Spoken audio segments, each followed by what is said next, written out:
राम राम जी, कैसे हैं आप सब लोग। भैया आप लोगों ने जो ये काम का मुद्दा है ये उठ रहा है चारों तरफ, ये आप लोगों ने सुना ही होगा।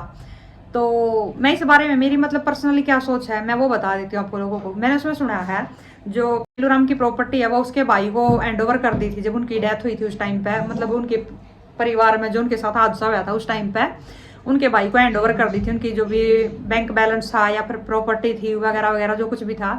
तो आज के टाइम में जो वे भाई है वो तो एक्सपायर हो गए उनके।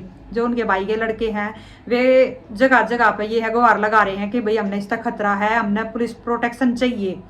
क्योंकि ये लड़की जो है वो पहले से भी बदतर काम करेगी। अब जो सोनिया जो है जिस तरह इसने अपने पापा के साथ, अपनी माता के साथ, अपने भाइयों के साथ जो काम, जो घिनौना खेल उसने खेला था, मौत का तांडव जो उसने कराया था, वो उससे भी बदतर अब कर सकती है।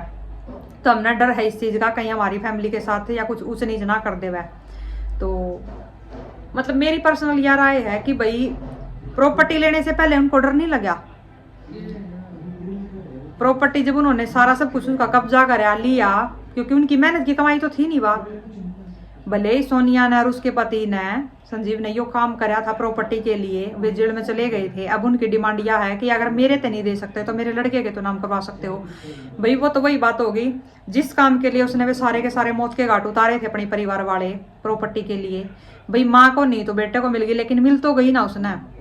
तो मेरी पर्सनल यार आएगी भाई ना उसको मिला ना उसके बेटे को मिला, लेकिन ये तो हो गया एक साइड में। अब जो वो जो चाचा का लड़का है वो जो ये कर रहा है कि भाई हमने उसका डर लगाया है, हमने उसका नूर लगाया है। भाई हमने डरना भी चाहिए, क्योंकि उसने जब इतने इतने मौत का बड़ा बड़ा खेल उसने खेल दिया खुद की, अपने माँ, अपना बाप, अपने भाई, अपने छोटे छोटे भतीजा भतीजी में उसने मौत के घाट उतार दिए। खुद की सगी बहन उसने मौत के घाट उतार दी उस प्रॉपर्टी के लिए। तो क्या था वह सच में छोड़ देगी? नहीं छोड़ देगी वह, क्योंकि अब तो वह सच में ट्रेंड होगा ये उड़ता है। वह कर सकती है, कुछ भी कर सकती है। ये तो हमने प्रॉपर्टी लेने से पहले सोचना चाहिए था। क्या या सारी जिंदगी जेल के अंदर रहेगी? कभी ना कभी या बेल पर बाहर भी आ सकती है। तो फिर यह थारी गिला क्या करेगी? 25 साल में भाई क्या उन्होंने उनके रुपये नहीं भरते हैं? जो राम की बैंक बैलेंस था क्या उसने वो नहीं भरता है? क्या उन्होंने उनकी प्रॉपर्टी नहीं भरती है? अब कहीं ना कहीं मेरे को मतलब पर्सनली मेरा एक्सपीरियंस ये बोला है कि भाई कहीं ना कहीं उन काका के लड़कियां ने यो डर हो रहा है कदे थारे पास सब कुछ छीन ना लेवा। जान मान का तो देखो मैं अगर उसके ऊपर हक जताओगे तो जान का भी खतरा उन हो सकता है, लेकिन अभी तो मेरे को यो लग रहा है कि उन उस प्रॉपर्टी के ऊपर जो उनने अपनी पकड़ बना रखी है ना, उन उसका डर हो रहा है कदे या थारे हाथ छूट ना जावे।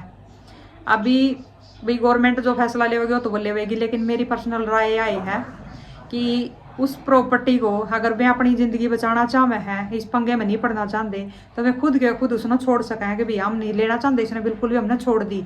इसका कौन वाली वारिस है हम नहीं पता, हमने नहीं पता कौन इसने बरता कौन नहीं बरतागा।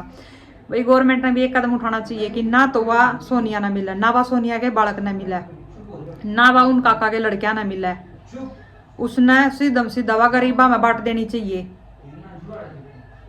गरीबा में बांट देनी चाहिए कि उसको सोनिया को भी खुद ये ना पता हो कि भाई कौन इसने बर्तन लग रहा है, किस किस के नाम या चली गई, किस किस ने मारती फिरेगी, फिर वह किस किस ने टोंदी फिरेगी। अब यहाँ पर तो सीधा सा टारगेट है चाचा के लड़के के पास हमारी सारी प्रॉपर्टी है जिसके लिए मैंने इतना सारा मौत का खेल खेला था। काका के लड़के आया कितने ना कितने यो पेट पापा रहा है कि जमीन छुटेगी थारे आता है, घर छुटेगा थारे आता है, इतना बड़ी कोठी बनाई ओढ़वा छुटेगी थारे आता है, बैंक बैलेंस जो आज तक का करोड़ों रुपये थे वे निकलेंगे थारे आता है। रुपया लालच बहुत बुरी चीज हो, यो सता रहा है उनने, ना कि उनने जान का खतरा हो रहा है।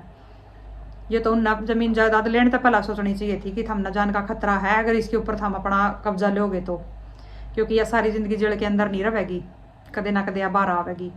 जब वो कहें जब वो बेल उड़ जाया करते ना तारीखा पे जाया करते, मतलब कदे भी उनकी आमना सामना होया वो मान ले कोर्ट वगैरह में, जब भी उन्हें उसका धमकी दी है, सोनिया ने उनका धमकी दी है कि बाहर आंदे देख लूंगी हमने सारा ना, मैं उसी टाइम पे भी उसने छोड़ सके थे। उनकी मेहनत की कमाई नहीं है वह, और काका ताऊ कोई किसी के नहीं होंगे। अगर जिंदे होंगे आज पेलूराम और पेलूराम का परिवार है तो कितने ना कितने काका के परिवार वाला के खुंदक बैठ जाते उनके नाम की कि ये इतनी बढ़िया है, इसकी जिंदगी क्यों कर जी रहे हैं, क्यों करिए थारते इतने आगे निकल गए। कितने ना कितने वे खुद दुश्मन बन जाते उनके, और क्या पता अब तक तुम्हें किसी न किसी में नुकसान खुद भी पहुंचा देंगे, छोरी की भी जरूरत ना पड़ा उनकी। तो काका ताऊ कोई किसी के नहीं होंगे यार, रियलिटी है। और उन काका के छोरा के भी आज के टाइम में मेरी मतलब पर्सनल सोच यह है कि प्रॉपर्टी के लिए उन्हें खतरा हो रहा है, ना कि उन्हें जान के लिए खतरा हो रहा है। आप लोगों की क्या राय है इसमें कमेंट में जरूर बताइए। मेरी पर्सनल राय यह थी कि यह चीज जो है प्रॉपर्टी हुई, बैंक बैलेंस हुआ, गरीबा में बांट देना चाहिए। यो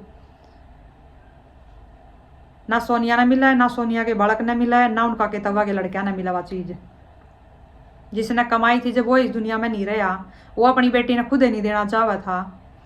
क्या वो जिंदा होता था क्या अपने भाई के बालका ने वो दे देता? क्योंकि उसने अपनी खुद की जो है भेड़ बकरी भैंस डांगर चरा चरा कर ना बेचारा वो आड़ी ताड़ी थी, स्ट्रगल कर कर पहुंचा था।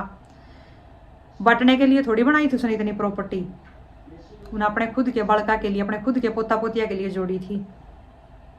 जब वो ही नहीं रहा बर्तन वाला, उसका आगे कोई पोता पोती नहीं रहा उन्हें बर्तन वाला, तो क्यों नया गरीबा में बांट दी जावे। तो आप लोगों की क्या राय कमेंट में जरूर बताइए। अगर जानकारी अच्छी लगी हो तो अपने किसी फ्रेंड सर्कल में शेयर जरूर करना, और मेरे को आप सब्सक्राइब कर लेना अगर अच्छी अच्छी वीडियो चाहते हो, भी किसी किसी स्टोरी के ऊपर आप वीडियो चाहते हो। और शॉर्ट वीडियो में अगर अपनी कोई भी पर्सनल स्टोरी बनवाना चाहते हो तो मेरे को इंस्टाग्राम पे फेसबुक पे फॉलो कर लेना, नीचे यहाँ पे मैं है जो अपनी आईडी मेंशन कर दूंगी।